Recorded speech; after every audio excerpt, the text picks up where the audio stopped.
Hello everyone and my fellow business owners.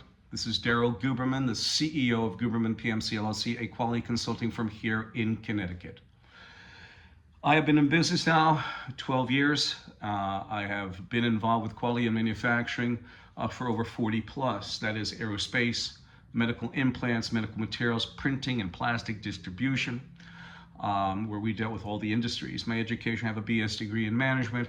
I have 5 technical diplomas in the realms of composites, plastics, non-ferrous metals, metallurgy, aluminum, titanium, alloys, metallic fasteners, and heat treatment of metal alloys. My experience is vast, especially when it came to plastic distribution, where we dealt with all these different industries. I bring this forward to you business owners because everybody is looking at AOG Technics, the company who supplied the aerospace industry, especially, well, the engines anyway, for CFM56, a collaboration between GE and Safran, an American company and a French company, CFM56. They have delivered right now, from what I've assessed, over 33,000 engines. The airplanes get 2 engines each, which means there's 16,000 planes flying around. My feeling personally is there's probably about 8,000 planes involved, and I think these parts that AOG made were not just spare parts, but they migrated into actual production aerospace engines. Because what happens many times is if they're short to build, meaning they're trying to get it out at the end of the month, they will more than likely take that spare part and put it into their engine or aircraft. Can I be definitive about that? I was involved with aerospace. I've seen these things happen, and there's nothing wrong with the part. The part is supposed to be good, but as we can see, as the days are going, more and more aerospace companies,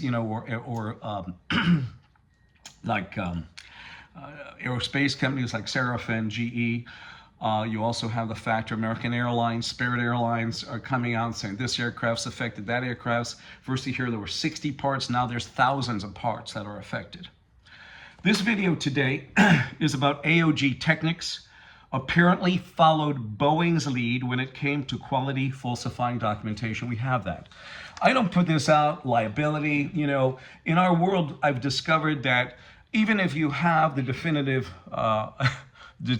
documentation, if you have a shiesty lawyer, they will sue you over anything.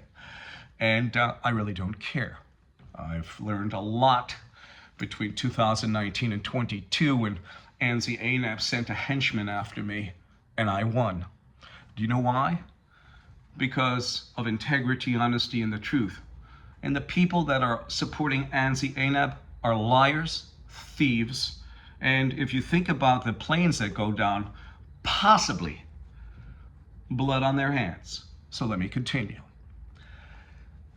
My feeling also is that Joe Bathia, Russ Cheney, they all sit on ANSI, and their attorney, Jameson Carroll, should step down, because if you don't step down now, your day of reckoning is coming, because what we have is the truth. In 2022, ladies and gentlemen, I applied for a director at large at ANSI.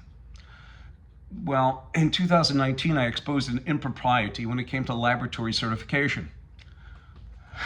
That impropriety got Mr. Russ Cheney to call me up and say some very disgusting words. And as a chairman, he should have never said those words. He said, "Half a nut, fuck you," to me. I have the audio file. You can look on my website, Daryl Guberman, YouTube. And I say those words. And here's a guy who doesn't know me. He called me up because I exposed an impropriety in laboratory certification. You have a Pamela Sale under deposition, who's the vice president of quality, come out and say under deposition that from one laboratory to another, there are variances. And I think to myself, as a quality professional, how could there be variances within a system, okay, and they still issue a certificate? That's quality out of control. And we see that with Wuhan, China, where you had a representative, a chairman of the International Accreditation Forum, and he was also, and you'll see it, he was also the chief executive of the China National Accreditation Services, standing there in Wuhan, China, issuing a certification.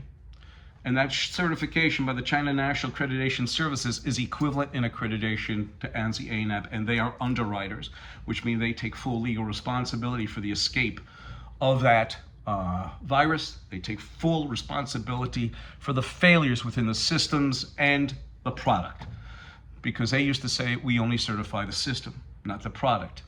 By them being underwriters, they take the product certification as well. You have ANSI, the American National Standards Institute, is a private, not-for-profit, non-governmental organization.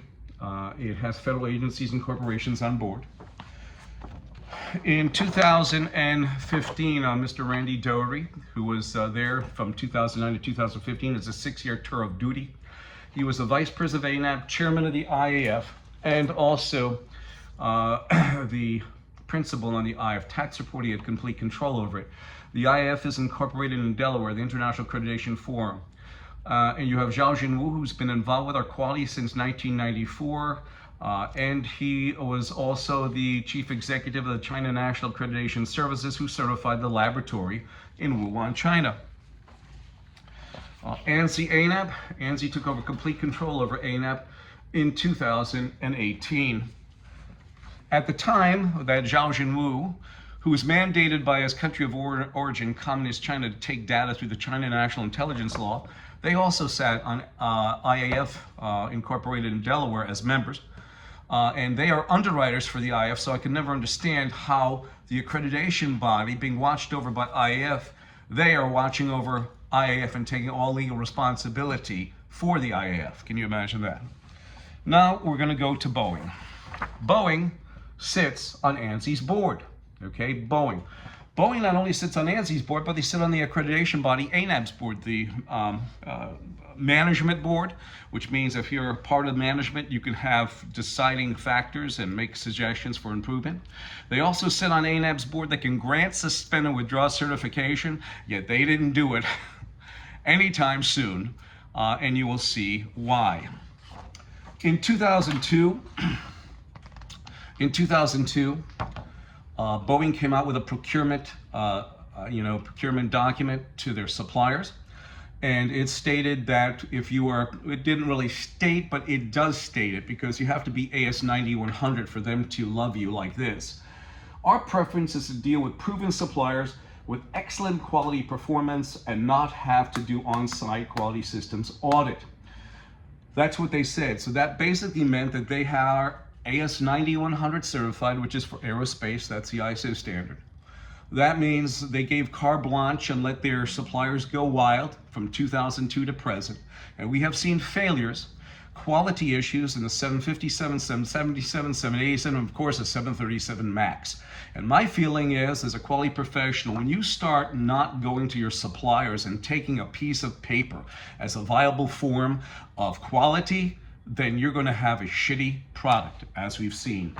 To compound these problems, business owners, is that the FAA came out in 2009 and basically dispensed the FAA honor on employees at Boeing, so that they had representatives at Boeing who were working at Boeing as FAA representation, which means that it was basically self-inspecting themselves. They will probably deny it when they see this video, but it's a fact. You don't want to have the same people working on product inspecting that product. You have to have a set of different eyes.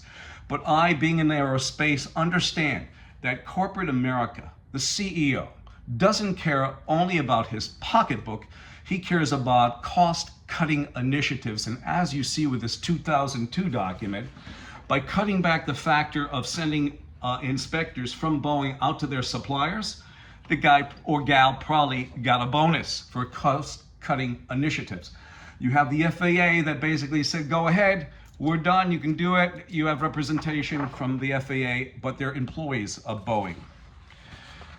The reason why we brought the factor about Technics and their fudging is because Boeing, the OEM, the original manufacturer, fudged documentation. So they're fudging documentation on the aircraft that they're formulating, and the engines that they're getting have documentation that are fudged by AOG. So all AOG was doing was probably following Boeing's lead, because AOG, if I remember correctly, was formulated in 2015. They've been supplying parts to the aircraft industry for 8 years. Who sits on ANSI's board too? The FAA, right over by Boeing. You have the Department of Transportation, who evaluates when planes go down. You have the Department of Justice, who also takes matters into their own hands with legal matters. You also have the FBI, where you have Christopher Wray in 2022 November, I think November 15th, gave a deposition where we have to maintain vigilance over China, yet his FBI was being watched over and controlled by communist China because of their affiliation and membership with ANSI, because ANSI-ANAB sat on the IAF. And then we have the Department of Defense. They too sit on ANSI's board. I told you that ANSI-ANAB are underwriters. I have all the data. You'll see it in other videos in the description down below as well. There are different acronyms. You know, you have International Laboratory Accreditation Cooperation, which in that reality is Laboratory Accreditation Credible. That's basically the true acronym of that. We'll find out, and you'll find out, that no, it is not. You'll also have the International Accreditation Form, and this is the actual acronym for that. It always fails, and we can see that with AOG Technics, but did it really fail?